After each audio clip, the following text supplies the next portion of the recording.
All right. Hello, everyone. I have with me Secretary Woods of the Maryland VA. And yes, thank you so much for being here. We are at the Career Fair, the Resource Fair for Veterans at the Chesapeake Beach American Legion Post.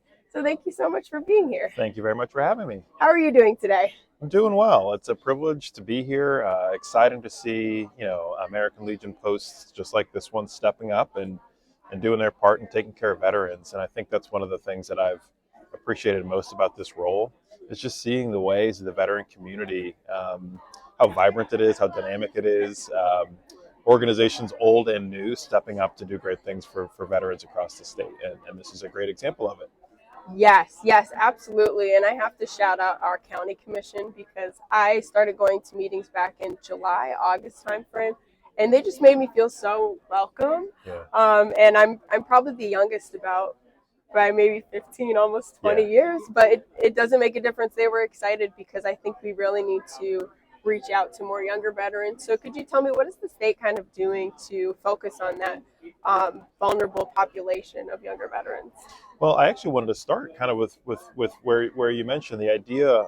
So not every county has a county level veterans commission, and so I'd say that's actually one of the things that we actually encourage quite a bit, because it's really at this grassroots level where individuals understand the needs of their local veteran population, and it looks a little bit different wherever you are. Right on the Eastern Shore, transportation challenges are a bigger issue, more so than and then access to care is more of an issue there than it would be in some of our more densely populated areas that are closer to the U.S. Department of Veterans Affairs footprint, right? So the needs are different wherever you are, and I think having local organizations and local county level resources is a key one. But to your broader question, it's actually one of the biggest challenges that I've noticed for my department. We've got really good at knowing where our sort of Vietnam veteran population and older, where they are.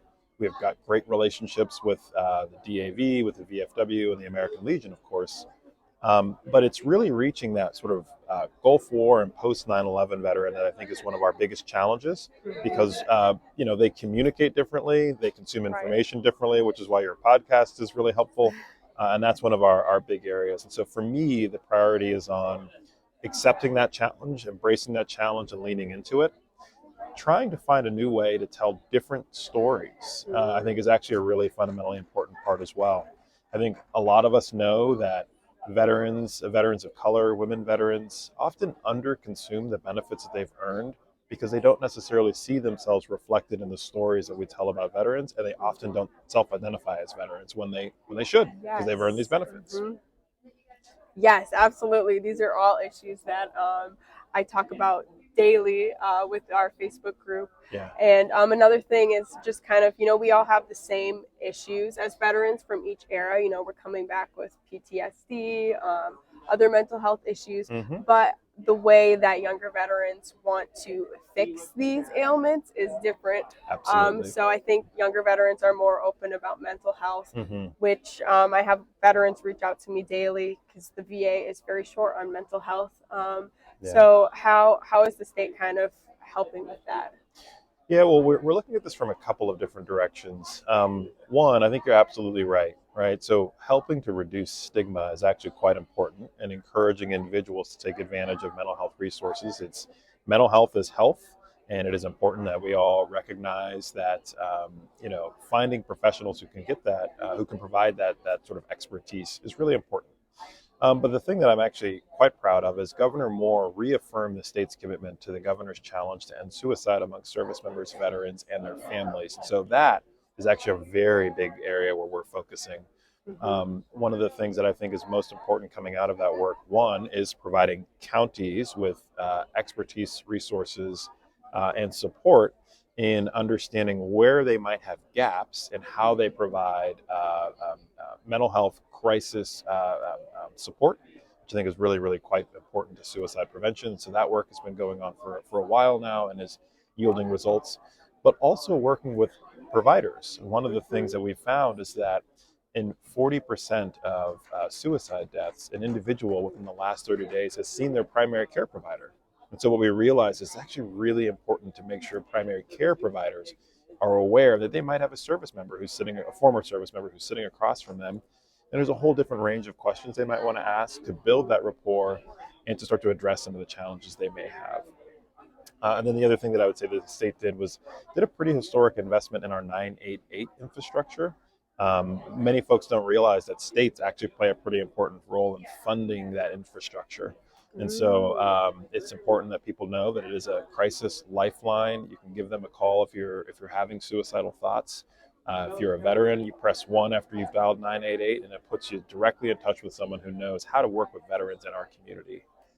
Yes, I was able to meet the woman who got that initiative started out at the Military Influencer Conference. Incredible. It was really cool to meet her. I think that yes, that's so important.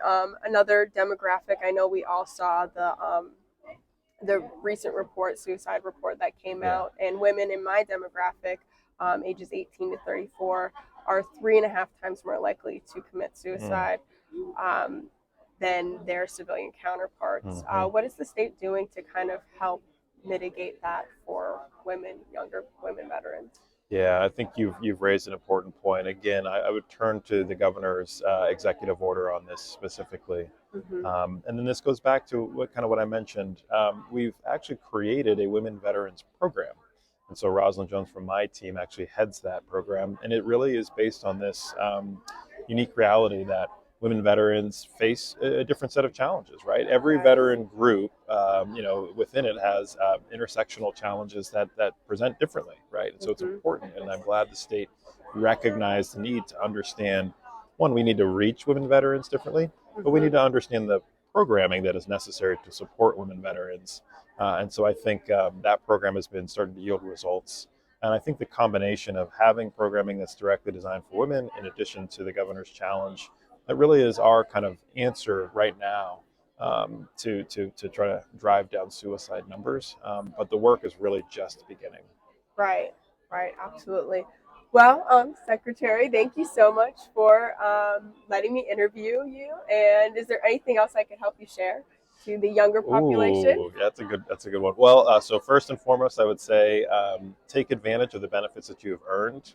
I know a lot of folks say things like, "Oh, well, it's for someone else who needs it more," or I don't want to wait in a long line and deal with a long process. I will say that I was one of those people. It took me a long time.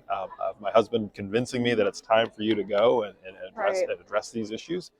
I had a great experience working through the process, and so my plug is that folks reach out to the Maryland Department of Veterans Affairs and take advantage of our free support with submitting and filing claims. And that would be my advice to every veteran.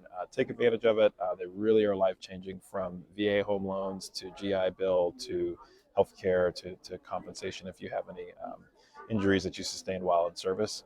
They really make a difference, and I would hope that veterans take advantage of it. Yes, absolutely. And thank you for sharing that, because I feel like so many of us have shame of reaching out later. Because we're afraid of the question, why now? But that wasn't my experience. I waited 6 years before I filed. And same with you. Waited a little longer, but it was. I will say I wish I had taken advantage of it sooner, and I think it'll be it's impactful in my life, and I think that's true for veterans of all types. Yes. Well, great. Well, thank you again so much. Thank you very much. Awesome.